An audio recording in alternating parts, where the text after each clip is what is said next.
Hi everyone, welcome to another video with Shiloh RV. Today I want to talk to you guys about how you would go about winterizing your RV if you wanted to store it. Now this is definitely a lot different than if you plan on continuing to live in your RV throughout the winter.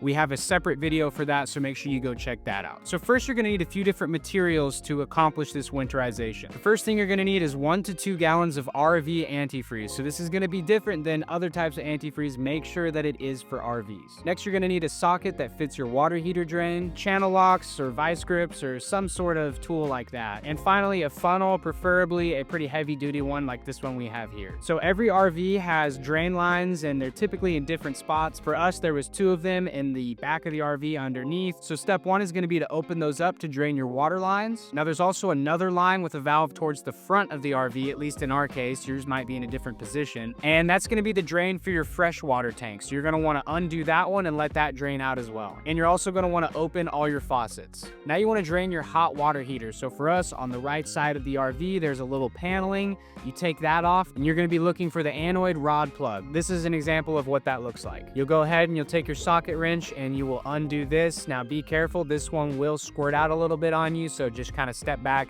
and be ready for that. While you're doing this step, this is also a good chance for you to check if it's time for you to replace your anoid rod. So usually it's supposed to be about a 1/2 inch, maybe a little more in diameter. You'll see that at the bottom of the plug and you'll see how much has worn down from that. In our case, it's definitely time to replace it. As you can see, it's real skinny as compared to the bottom where it used to be. Once everything has finished draining out, you're not dripping anymore from underneath the RV, you're gonna go ahead and close all these valves back up. Once everything's closed back up, you're gonna go to your freshwater tank and you're gonna fill that up with the antifreeze, the RV antifreeze, and in our case, that's about 2 gallons. This is where you'll use that funnel to make sure that you don't spill any and you can get exact measurements of how much is going inside. The next step is gonna be to go inside of your RV and turn on your pump so that you're running that antifreeze throughout all the lines in your RV. Now the indicator you're looking for is you're gonna watch your sink faucets, and whenever that water starts flowing out, it's gonna maybe be a little clear. That's just any leftover water, and eventually you'll see it get thicker and turn